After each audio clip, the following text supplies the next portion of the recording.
where it needs to be, because they want it to move quickly. And to kind of put those pieces of the puzzle together as well.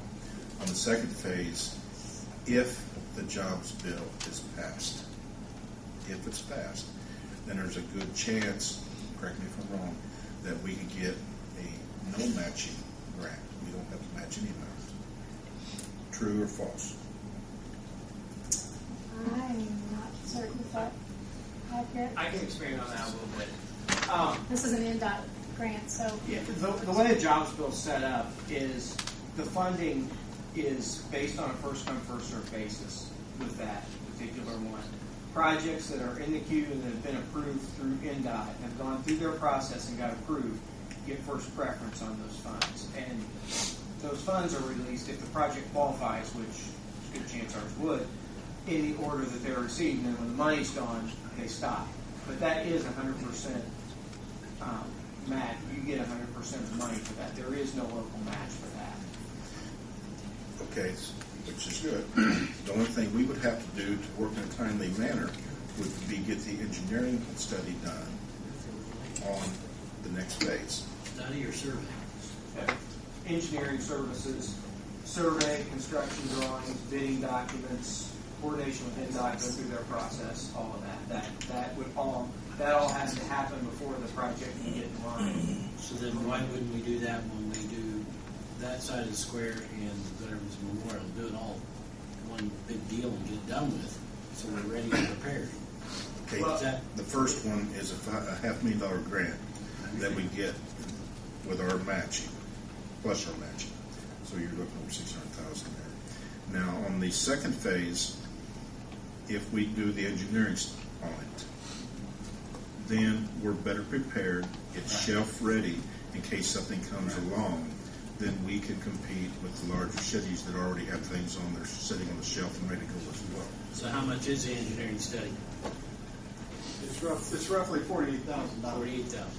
But with this jobs bill that's out there right now, communities are only eligible for up to $300,000. Mark already has 7 or 8 projects. $3 million. Yeah, I'm sorry, $3 million. He's already got 7 or 8 projects in line for about $2.2 million. So even if we did the study, we'd only be eligible to get close to $800,000 to $1 million, depending if we do some of the construction engineering with city personnel. So that's where we're trying to get the funding for phase 2. With, like I said, we've got $2.2 million in line right now. We need to try to maximize what the city would be eligible for, which is $3 million, which that would cover probably the other 2 sides. We're very close. And whether we do it now or down the road years, this engineering services are still going to be required. And we stand a lot better chance, possibly, if the bill passes, to get a no matching grant. That's what I'm saying. If it's going to better our chances, get the engineering done now before we start the project. Then there's no guarantee, but at least we're better prepared. Well, if you don't have it in line, you'll never get it. Right. So then you have to have the plans in line to even be considered. So They're not going to say, okay, here you got it, now go get your engineering done. It doesn't work like that. In this case here, our engineering's done.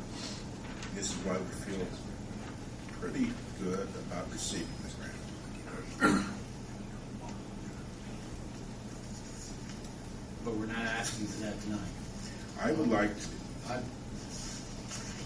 well, isn't that the way we'd want to do it, Gary? I think it would be a good idea to ask for the engineering. I If it's agree gonna we should better our ask chances. for it. If you don't, you're another month behind. Now, where's that money going to come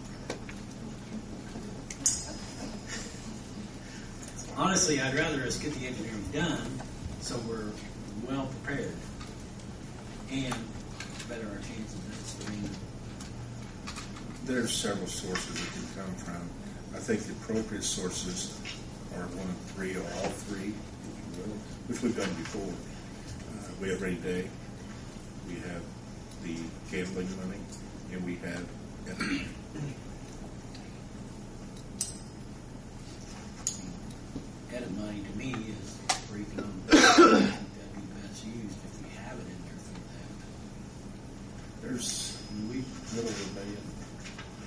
edit money. Can we wipe these things off sometimes? Need to lay the whole thing down. I'm looking between these two and those two.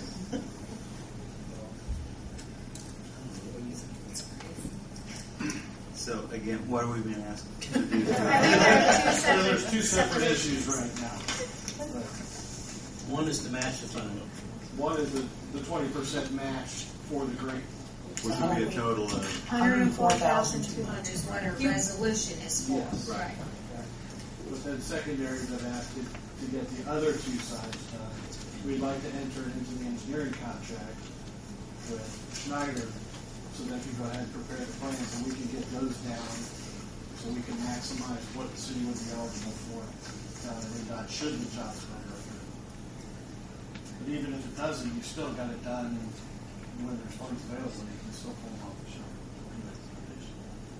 The information will change.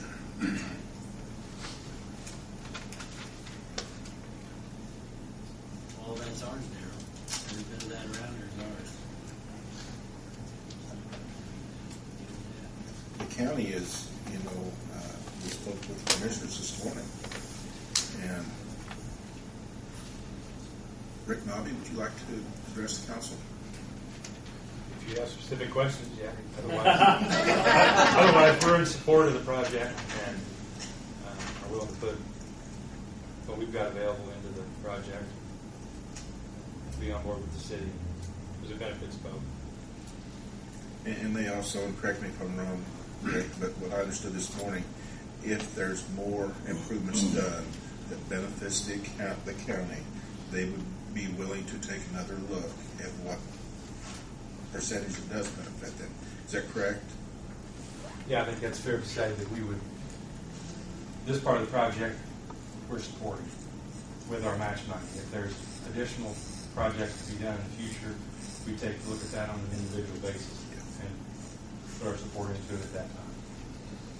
Because improvements are being made on the county property as well. So everything coincides together.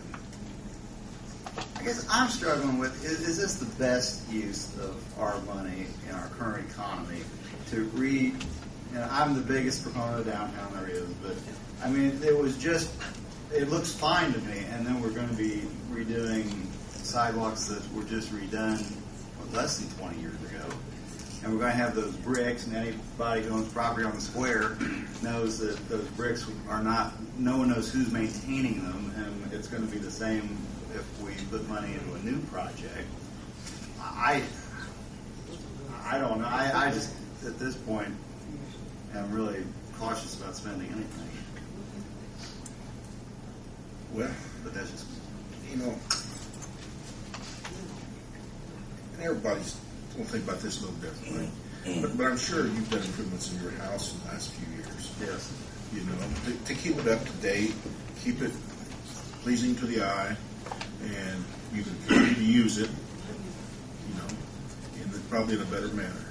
And, it is our downtown. It's the only one we have, the only one we'll ever have, I imagine. And everyone raves about how nice it looks. I don't know why we need to be redoing it. I'd just like to address and just make a couple things from point of view. One, with the bricks, a lot of the issue with the bricks is you have concrete and then you have a row of bricks, and just from a technical standpoint, those settle differently over time, and that's part of the reason for the bricks. And one of the things that we're looking at doing in the new design is taking those bricks out.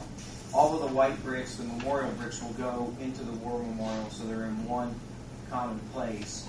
And instead of having two different kinds of surface on the sidewalk, you'll have just one type of surface, so it will be easier to maintain.